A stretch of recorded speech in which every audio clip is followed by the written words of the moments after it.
I don't know how familiar you are with the book of Job. We just heard a passage from it today in our first reading. But in summary, the book of Job tells the story of a righteous man whose name is Job. And this righteous man goes through tons of suffering. Horrible things happen to him.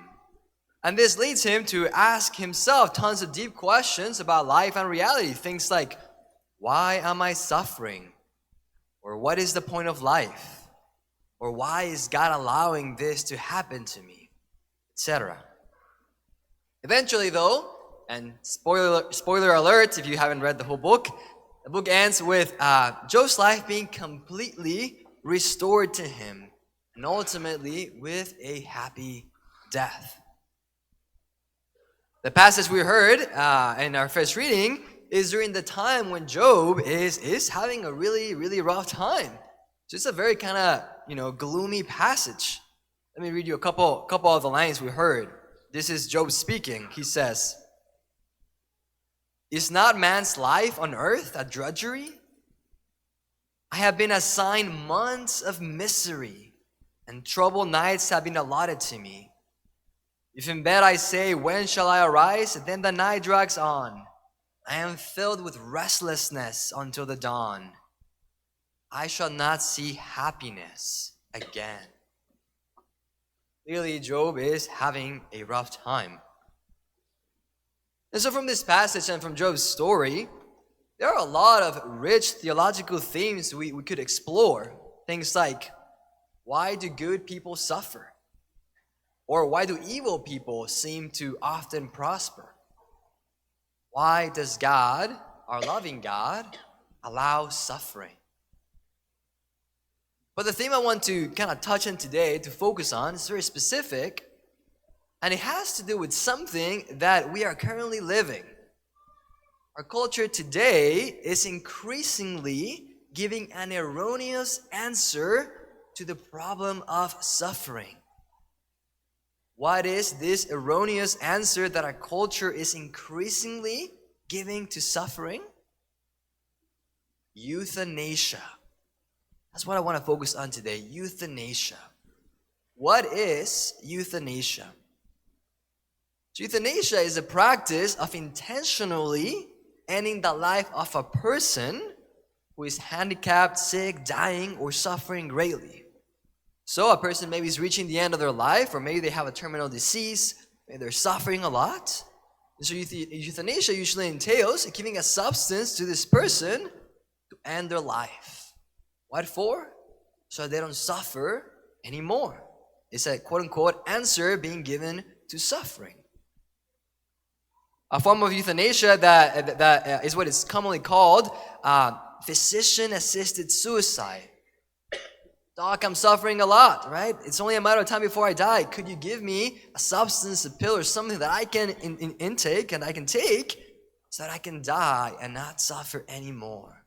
Right? Physician-assisted suicide is a form of euthanasia. Euthanasia, however, is not the answer to suffering, even if our culture is increasingly saying that it is. In fact, euthanasia is always gravely immoral. Euthanasia is always gravely immoral. I'm going to explain a little bit more about this here in a second, but first I want to make two clarifications that I think are important to make so that we don't get confused. So, two clarifications I want to make. First clarification. As I use the term euthanasia during this homily, I am referring to the practice of intentionally ending the life of a person. Person who is handicapped, sick, dying, or suffering greatly. I'm not talking here about animals, right? Like putting your dog down or something like that. The life of a dog or another animal, while it has dignity, it is very different from the life of a human person, because a human person has been made in the image and likeness of God. And so, there may be legitimate reasons to put a dog down. That is not what I'm talking about as I use the word euthanasia today. Right? I am talking about intentionally ending the life of a person.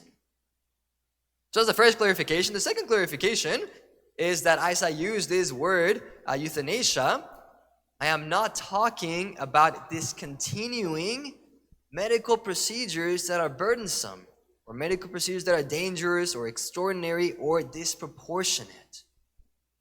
To refuse overzealous treatment, right, or to unplug somebody from life support, these things can be legitimate things to do. These things are not euthanasia.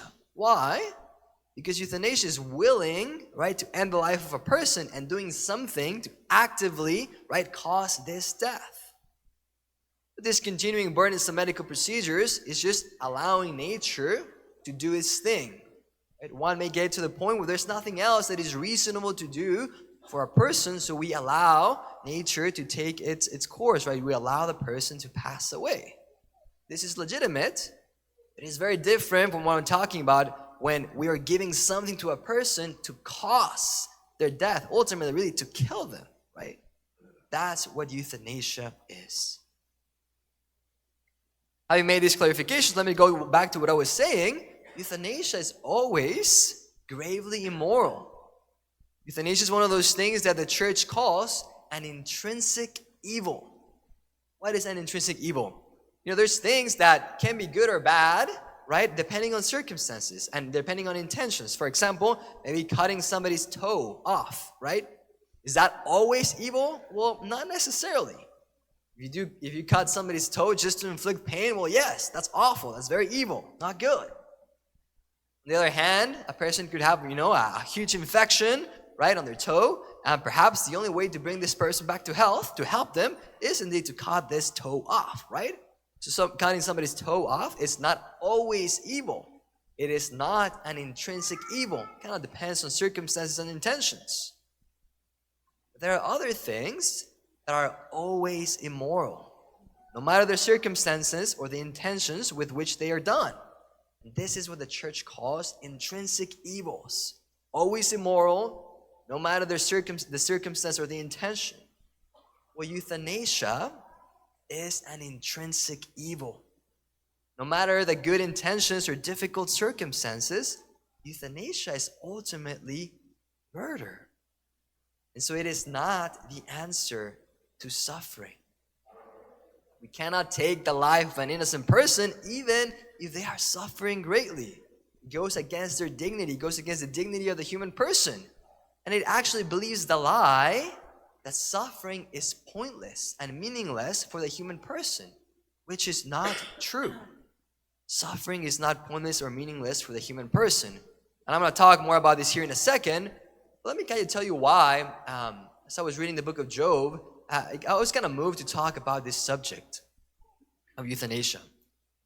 I don't know if you're aware, you know this or not, but euthanasia, under the form of physician-assisted suicide, is currently legal in 10 different states here just in the U.S., right? And it's, I think, growing. I think they're fighting it right now in Minnesota, right? In other countries, it's legal 100%. Many other countries. For example, just really close to us here in Canada. Canada, since 2016, right, the whole country, right, they've legalized euthanasia. And it's had some terrible effects. I was looking for the stats for 2023, but I couldn't find them, so I'll give you the stats for 2022. So in 2022 in Canada, there were 13,241 people who died, were killed via euthanasia. This accounted on this year, 2022, for 4.1% of all the deaths in Canada during that year. 4.1%. And all of this is fostering, like abortion has for a long time, a deeper culture of death.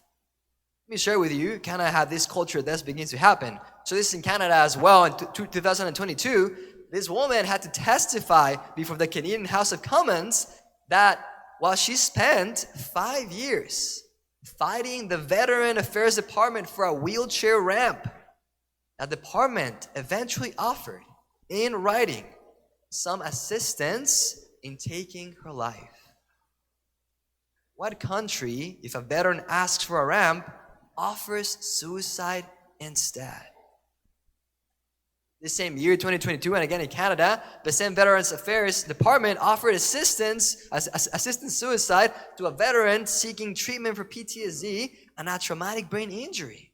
A guy calls up, right, a veteran, says that he has PTSD, an employee apparently said that he could always apply for assisted suicide if things got pretty bad. I think the veteran office eventually, apologized because the employee shouldn't have said this, whatever, right? But it's clear, right? This understanding of euthanasia being a good thing is deepening, right? This culture of death.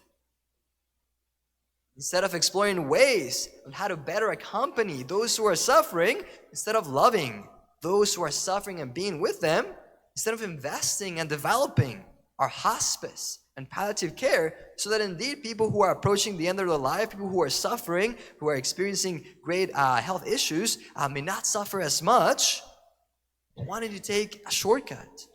Let's just get rid of them. You're suffering, be gone. I want to have to take care of you. And all of this is being promoted as a sort of kind of merciful, loving thing to do, which is not. This is not real mercy. But it is couched in these terms. Oh, if you really love this person, you wouldn't want them to suffer. That is kind of true, right? You don't want somebody to suffer whom you love. But then it goes further and says, well, what kind of human being are you that you're wanting to continue to suffer and not end their suffering by ending their life? So the loving thing to do is to, quote unquote, let them go. But by letting them go, they don't mean the whole thing I was talking about of like not doing kind of like just extraordinary medical procedures. By letting them go, they mean cause their death. Kill them, euthanasia. It's not true. That is not real mercy. Taking somebody's life is not real mercy. Suffering is not fun, right? If you experience suffering, you know it's not fun. You hear the words of Job, right? It's not fun. It's awful. It's awful. So we should not seek suffering, of course. But sometimes, we want it or not, suffering comes. When it does, we need to know that suffering is not meaningless. Especially for the Christian, suffering is not meaningless. If we unite our sufferings to Jesus and if we bear them with love, our sufferings have the power to transform the world and transform ourselves. This is a comforting truth. If I unite my sufferings to Jesus and if I try to bear them with love, my sufferings are not meaningless. They actually bring grace to the world, to others. They bring me closer to Jesus and my eternal destiny, which is heaven. In the times when I go through my own sufferings, whether small or big, I always tell Jesus in my prayer, let this suffering not be wasted, Lord. This suffering not be wasted. And it is so comforting to know that this actually is the case, that it is not wasted. Of course, it's not fun at all, but it is very comforting to know this truth. So in the midst of this, what can we do about this whole euthanasia thing? There's 3 things I suggest to you. First, pray. Continue to pray for the conversion of the world and for the end of, euthanasia, for a culture of life to take place, right? Just pray. Second thing we can do is to strive to suffer well. Strive to suffer well. What do I mean by this? Strive to live the truth in your own life about how suffering is indeed not meaningless. As you encounter sufferings that are indeed inevitable, try to unite them to Jesus and to bear them with love for the conversion of the world or for those whom you love. So first thing we can do is to pray. Second thing, to strive to suffer well. And the third and last thing is to preach the gospel. To preach the gospel. We heard from St. Paul today, woe to me. Woe to me if I do not preach the gospel. We have to preach the gospel. We have to share the truth about Jesus, the truth about euthanasia being a gravely immoral thing. We have to help people see and understand that this is not the answer to suffering, right? We have to preach the good news, actually talk about these difficult subjects that are hard. And we have to share with others the good news. What are the good news?